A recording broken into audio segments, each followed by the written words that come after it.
ये कहानी है राजू की, एक गरीब लेकिन मेहनती इंसान की, जो अपनी रोज की मजदूरी से अपने परिवार का पेट पालने की कोशिश करता है। जिंदगी की कठिनाइयों से जूझते हुए वह इज्जत और रोटी के लिए संघर्ष करता है, लेकिन जब समाज उसे ठुकरा देता है तो उसकी तकदीर एक अनोखे मोड़ पर आ जाती है, जब उसे एक जादुई थाली मिलती है जो भूखों का पेट भरने का वचन देती है। मगर यह सिर्फ एक कहानी नहीं, बल्कि मेहनत, ईमानदारी और इंसानियत की सच्ची ताकत का प्रमाण है। राजू और मीरा अपनी छोटी सी झोपड़ी में बैठे हैं।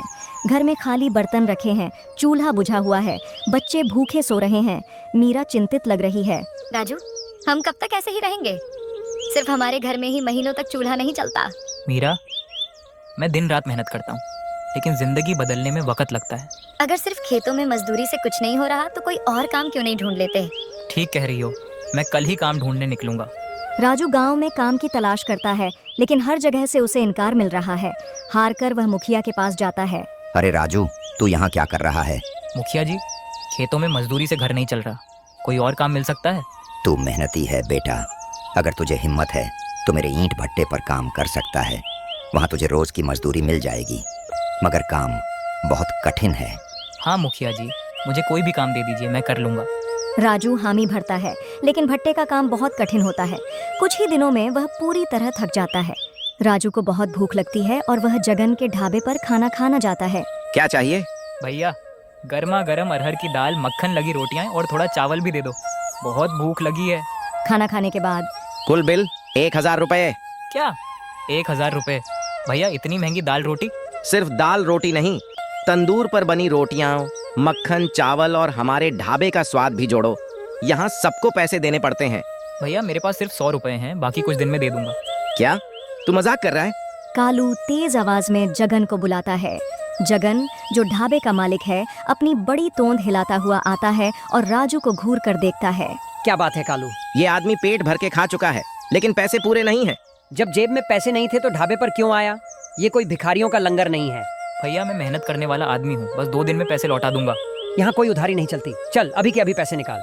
मेरे पास अभी सिर्फ 100 रुपए हैं, आप इसे रख लीजिए। मैं कसम खाता हूँ कि बाकी पैसे दे दूंगा।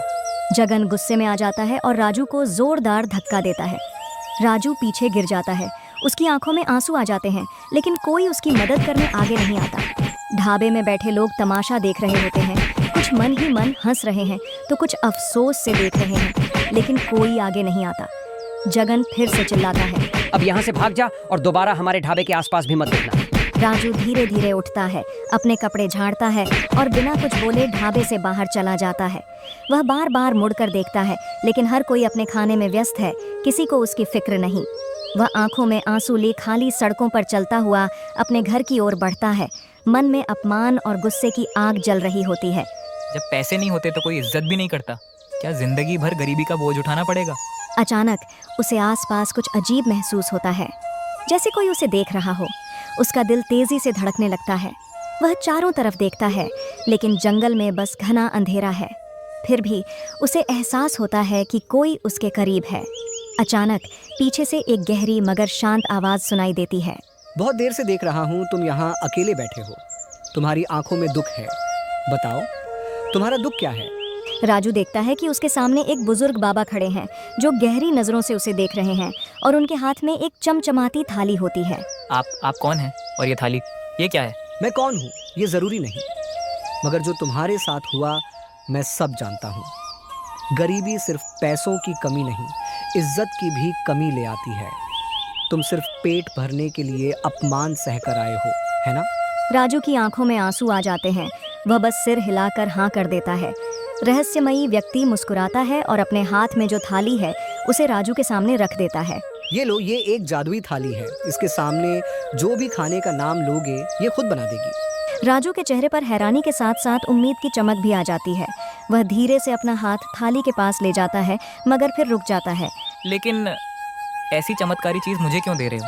क्योंकि तुमने ईमानदारी से मेहनत की है और तुम्हारे दिल में सबका पेट भरने की चाहत है। मगर याद रखना, इस थाली से जो भी खाना मिलेगा सिर्फ 10 रुपए में बेचना। अगर लालच किया और ज्यादा पैसे लेने लगे तो इसका जादू हमेशा के लिए खत्म हो जाएगा। एक गरम दाल रोटी। जैसे ही वह यह कहता है, थाली में एकदम गरम गरम दाल और मक्खन वाली रोटियां आ जाती हैं। राजू की आंखें भर आती हैं। वह रहस्यमयी व्यक्ति को देखने लगता है, मगर अब वह वहां नहीं होता। वह जाने कहां गायब हो चुका है। बस एक हल्की सी आवाज हवा में गूंजती है, याद रखना, लालच मत करना। राजू थाली को अपनी बाहों में लेकर घर की तरफ भागने लगता है। उसका दिल तेजी से धड़क रहा है, मगर अब अंधेरे का डर नहीं है। अब उसकी आंखों में सिर्फ एक ही चीज है, उम्मीद। मीरा बड़े चाव से रसोई में लगी हुई है और राजू बाहर बैठकर ढाबे का इंतजार कर रहा है कि पहला ग्राहक कब आएगा। कुछ ही देर में एक गरीब किसान वहां आता है, जिसकी हालत देखकर साफ पता चलता है कि वह कई दिनों से अच्छा खाना नहीं खा पाया है। सिर्फ 10 रुपए में भरपेट खाना, ये कैसे हो सकता है? हाँ भैया, यकीन मानो, जो भी मन हो मांग लो।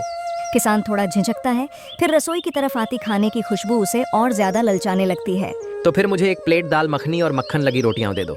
राजू थाली लेकर अंदर जाता है।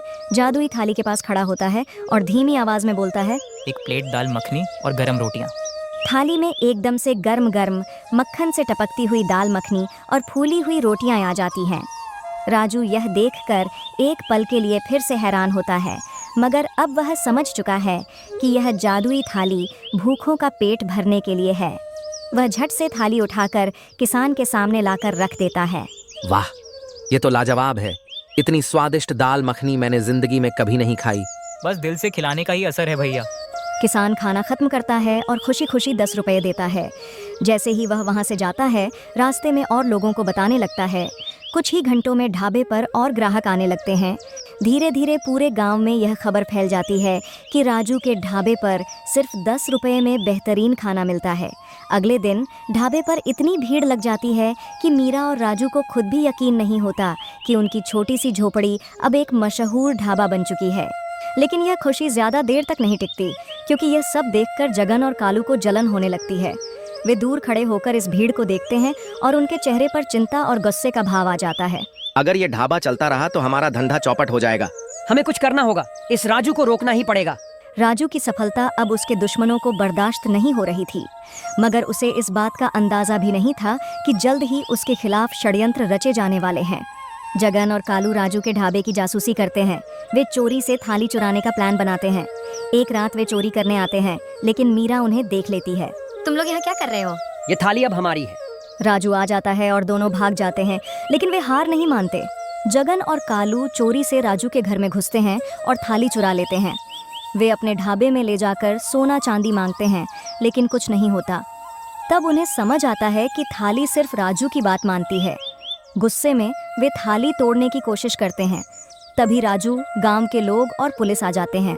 इन्हें गिरफ्तार कर लो। पुलिस दोनों को पकड़ कर ले जाती है। गांव के लोग राजू की जय जयकार करते हैं। इस कहानी से हमें सीखने को मिलता है कि मेहनत, ईमान